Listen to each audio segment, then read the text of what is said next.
कि कक्षा 10वीं 24 फरवरी हिंदी का पेपर वायरल हो चुका है, जारी हो चुका है।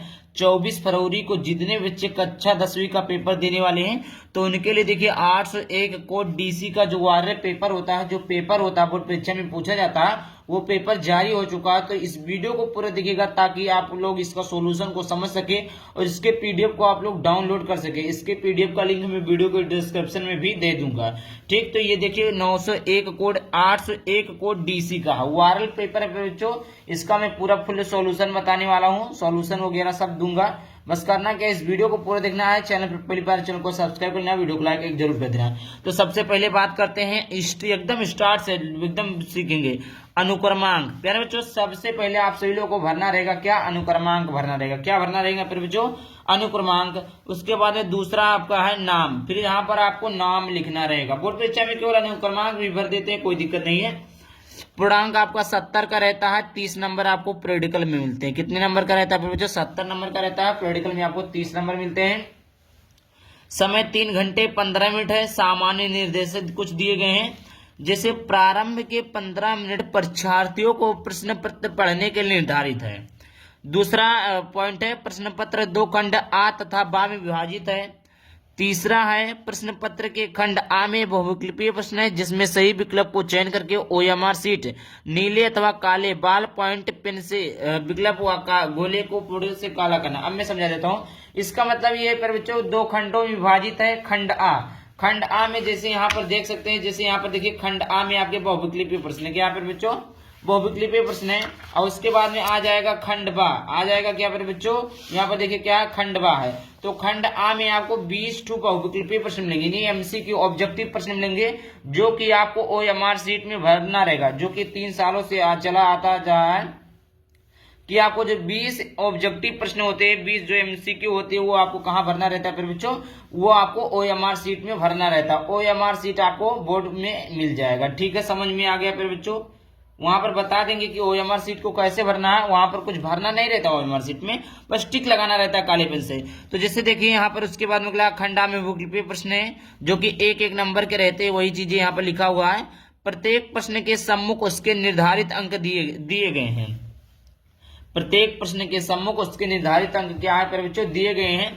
अब आ जाइए खंड आ में, जो कि है बहुविकल्पीय प्रश्न। क्या है फिर बच्चों, बहुविकल्पीय प्रश्न है। 20 नंबर के ऑब्जेक्टिव रहते हैं, यहाँ से 20 नंबर के ऑब्जेक्टिव रहते हैं, जो कि आपको ओएमआर सीट में भरना रहेगा। ओएमआर सीट आपको वहां पर मिल जाएगा। तो देखिए पहला दिया हुआ है बच्चों कि शुक्ल युग का नामकरण किस विद्वान के नाम पर किया गया।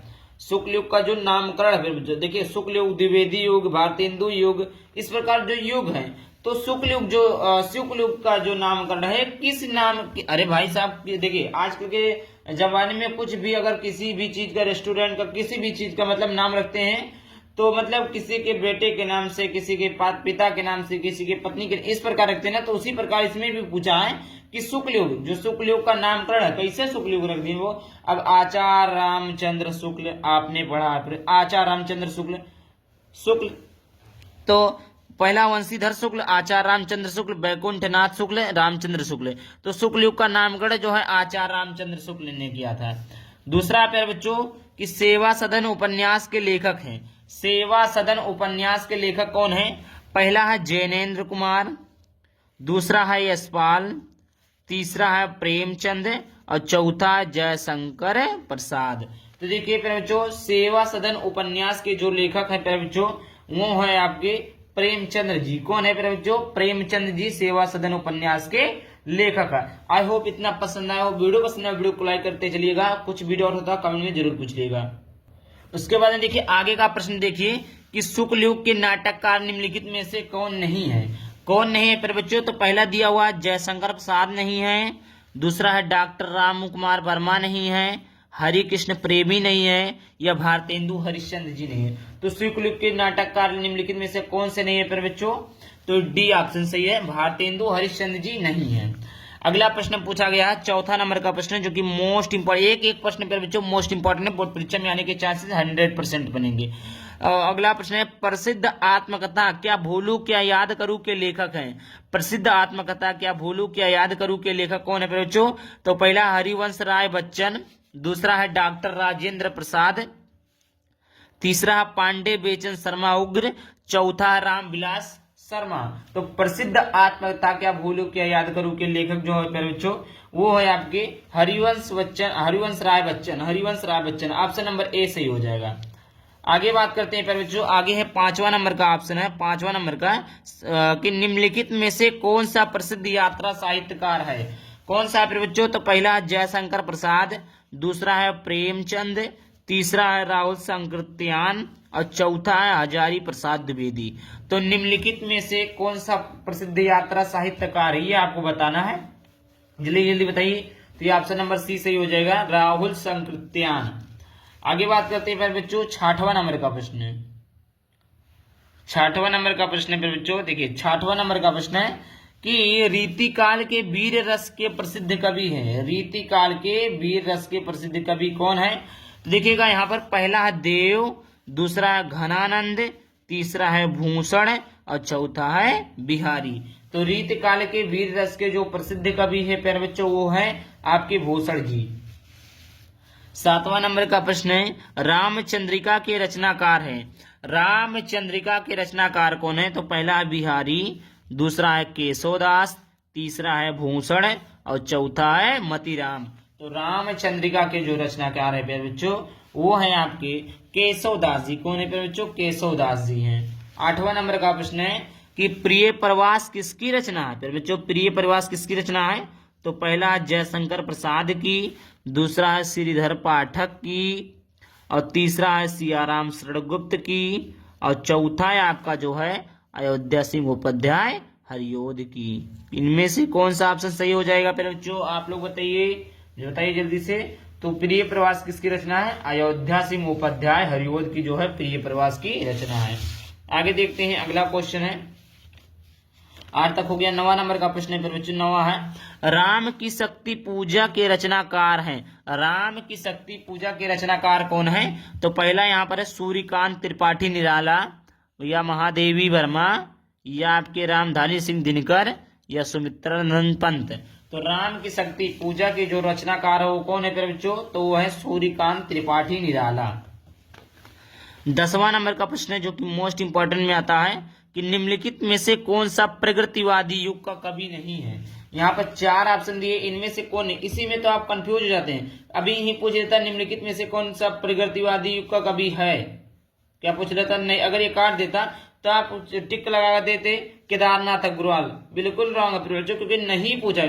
त्रिलोचन भी आपके प्रगतिवादी युग के कवि है, तो क्या पूछा नहीं है, तो कौन नहीं है, तो नागार्जुन नहीं है, कि त्रिलोचन नहीं है, कि केशवदास अग्रवाल नहीं है, या भारतेंदु हरिश्चंद्र जी नहीं है। तो प्यारे बच्चों नागार्जुन जो प्रगतिवादी युग के कवि नहीं है और ये तीनों हैं, तो यही पूछ लेता है तो आप एक पे लगाते तो ये भी तो दोनों है, तो गलत हो जाता है इस प्रकार आपका।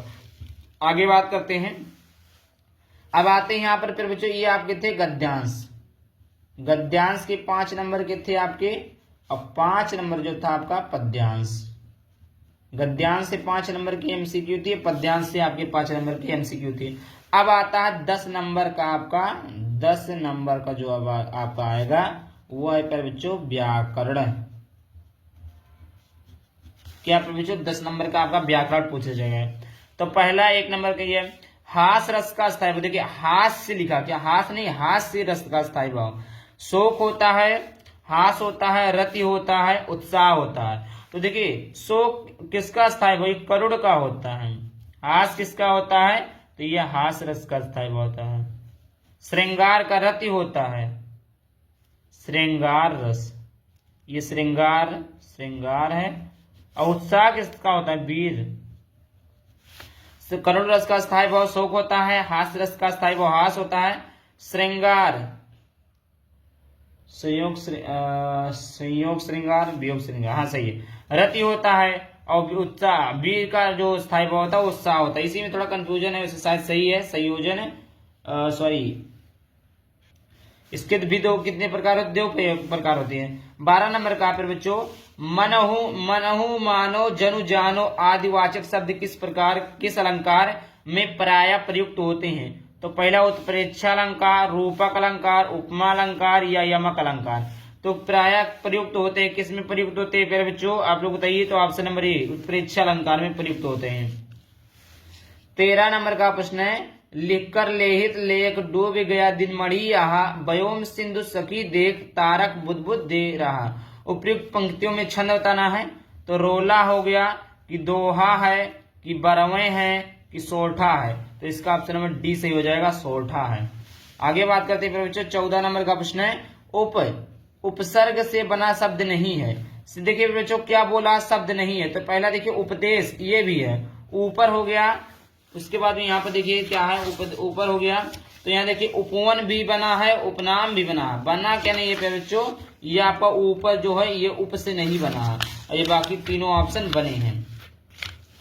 आगे बात करते हैं बच्चों यमुना का पर्यायवाची शब्द है।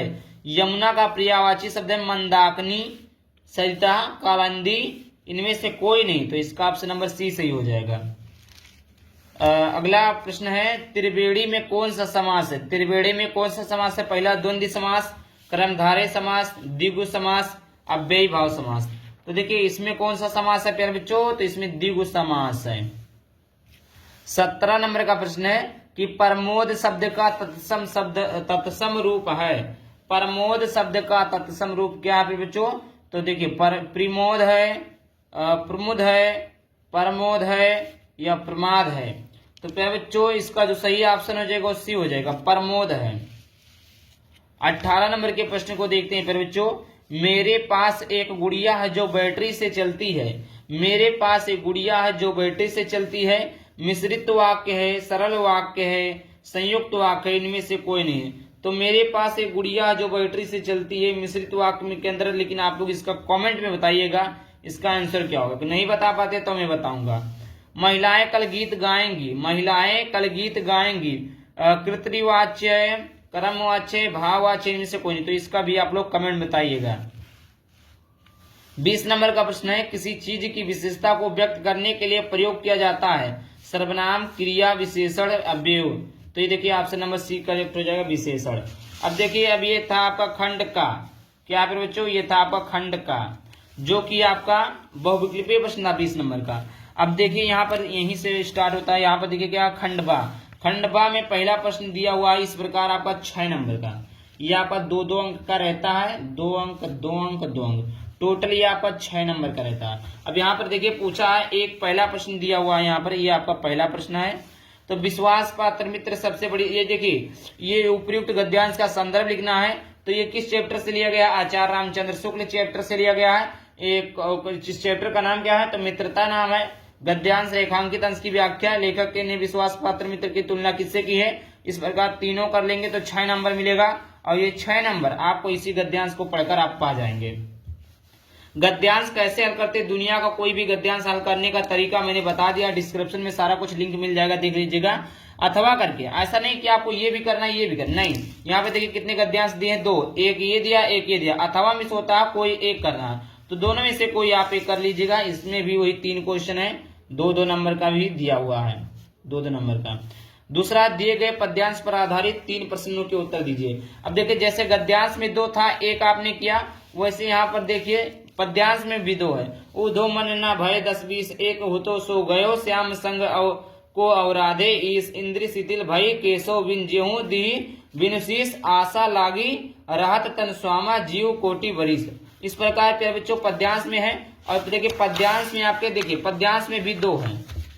देखिए यहाँ तक तो आपका पद्यांश समाप्त होता है। 3 प्रश्न दिए गए, इन तीनों प्रश्नों का उत्तर आपको कहाँ मिलेगा, उसी पद्यांश में मिलेगा। इससे आपको 6 नंबर, इसका 2 नंबर, इसका भी आपको 2 नंबर मिलेगा, इसका भी आपको 2 नंबर मिलेगा। और देखिए उपयुक्त अलंकार का नाम भी लिखना, अथवा करके दिया हुआ है। अथवा करके ये वाला कर सकते हो, वो अगर आपको नहीं आता है, फिर बच्चों तो ये कर लेंगे। इसमें भी वही 3 क्वेश्चन दिया, 1, 2, 3, 2-2 नंबर का ये प्रश्न है, 2-2 नंबर के ये प्रश्न है। इस प्रकार है। अब देखिए यहाँ पर जैसे यहाँ पर अगला लिखा हुआ है, अगला प्रश्न आता है तीसरा, निम्नलिखित संस्कृत गद्यांश का संदर्भ सहित अनुवाद कीजिए। जैसे हिंदी का गद्यांश होता है, हिंदी का पद्यांश होता है, उसी प्रकार संस्कृत का भी गद्यांश होता है, संस्कृत का पद्यांश होता है। जिस प्रकार आपको हिंदी के गद्यांश में 2 मिला था, 1 करना है, उसी प्रकार संस्कृत के गद्यांश में भी 1 और 1 2 है। दोनों में से यहाँ पर देखिए अथवा बोला, अथवा में कोई एक करना है। निम्नलिखित संस्कृत गद्यांश का संदर्भ लिखिए, हिंदी में अनुवाद कीजिए। ये भी संस्कृत का मतलब गद्यांश कैसे हल करते हैं, इसको भी हमने बताया है।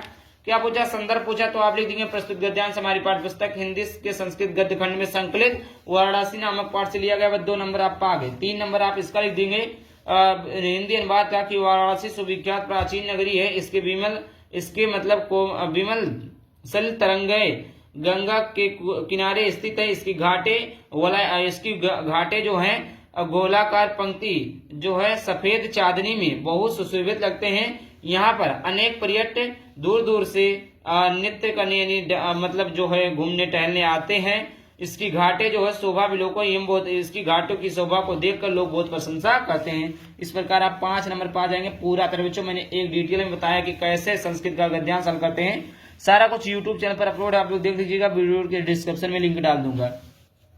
खा मानव जीवन, देखिए संस्कृत का, देखिए हिंदी में पद्यांश था 2 था, आपने 1 किया। उसी प्रकार संस्कृत के पद्यांश में भी 2 है। यहाँ पर 1 ही दिया बट 2 रहता, अथवा करके रहता, नहीं सॉरी यहाँ पर ये तो अथवा वाला है, यहाँ पर देखिए दिया हुआ चौथा। यहाँ पर संस्कृत पद्यांश का संदर्भ सहित हिंदी अनुवाद कीजिए। 1 दिया, 2 दिया, अथवा मिस होता, कोई ये करिए या ये करिए। 5 नंबर का ये भी है, 5 नंबर का ये करेंगे तो भी 5 मिलेगा, ये करेंगे तो भी आपको 5 मिलेगा। 5वां नंबर का प्रश्न है अपने पठित खंड काव्य के आधार पर, तो ये आपका जिले वाइज, जैसे ज्योति जवाहर खंड काव्य जो होता है जिला गोंडा जिला का होता है, तो इस प्रकार आपके खंड काव्य में मतलब कौन से जिले में कौन सा खंड काव्य लगता है उसके आधार पर आपसे लोग तैयार कर लीजिएगा। इसके बाद देखते हैं अगला प्रश्न। इस प्रकार देखिए मैं दिखा देता हूं, देख लीजिएगा आप लोगों के जिले में कौन सा लगता है। ठीक समझ में आ गया, ये देखिए। उसके बाद देखिए 6ठवें का कहा निम्नलिखित लेखकों में से किसी एक लेखक का जीवन परिचय देते हुए उनकी किसी एक रचना का नाम लिखिए, रचना का नाम उल्लेख कीजिए। जैसे आचार्य रामचंद्र शुक्ल, जयशंकर प्रसाद, डॉक्टर राजेंद्र प्रसाद। तीनों के तीनों पे बच्चों वेरी इंपॉर्टेंट है, क्योंकि आप देख लीजिएगा हर साल यही तीनों में से कोई ना कोई एक देता, मतलब 3 देगा कोई एक करना है। जैसे 3 है आचार्य रामचंद्र शुक्ल, जयशंकर प्रसाद, डॉक्टर राजेंद्र प्रसाद, तीनों में से कोई आप एक कर दीजिए, आपको 5 नंबर पूरे फुल मिल जाएंगे। जीवन परिचय तो भ्रमण हमने करा दिया, पूरा जीवन परिचय समाप्त कर दिया, द एंड कर दिया, आप लोग देख लीजिएगा। खा में है निम्नलिखित कवियों में से किसी एक कवि का जीवन परिचय देते हुए उनकी प्रमुख रचना का। ये कवि था जो कि आप 5 नंबर था, और ये भी आपका वेरी इंपॉर्टेंट है। यहाँ पे देखिए मैंने चार जो है जीवन परिचय को बताया, चारों याद कर लेंगे तो बोर्ड परीक्षा में कोई ना कोई फंस जाएगा। ये भी आपका 5 नंबर का होता है। आगे बात करते हैं, अगला प्रश्न पूछता है 7वां नंबर का प्रश्न पूछेगा कि अपने पाठ पुस्तक से कंठस्थ कोई एक श्लोक जो प्रश्न पत्र में ना जौन पेपरों में ना आए हो वो एक याद हो जो श्लोक लिख दियो। 8वां नंबर प्रश्न निम्नलिखित प्रश्नों में से किन्हीं 2 प्रश्नों का उत्तर संस्कृत में दीजिए। कुत्र मरणम मंगलम भवति पुरुराजे केन से, ये आपका 4 प्रश्न है, इसको आप तैयार कर लीजिएगा। 2 नंबर है, एक नंबर का रहता है, 2 प्रश्न मिलेंगे। 9वां नंबर का प्रश्न है निम्नलिखित में से किसी एक विषय पर निबंध किए। ये आपके जितने भी निबंध है बच्चों इसको तैयार कर लीजिएगा। एक निबंध और है, इसको भी तैयार कर लीजिएगा।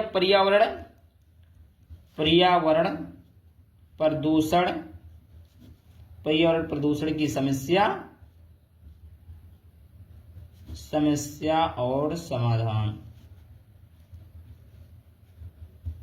तो इसको भी आप लोग तैयार कर लीजिएगा।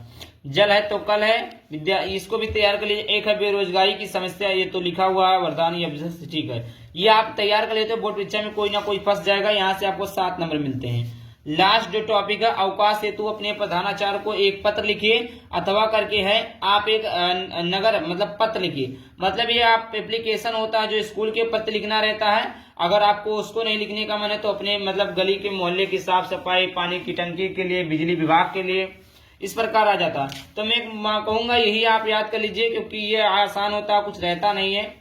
मैंने बताया भी है 4 नंबर का एक रहता है। तो इस प्रकार जो है पेपर का द एंड होता है। तो देखिए वीडियो पसंद आया वीडियो को लाइक करके चैनल को सब्सक्राइब करना। चलिए मिलते हैं टॉपिक के साथ, तब तक बाय बाय, थैंक यू, जय हिंद, जय Bharat, Vande Mataram, bye bye, take care.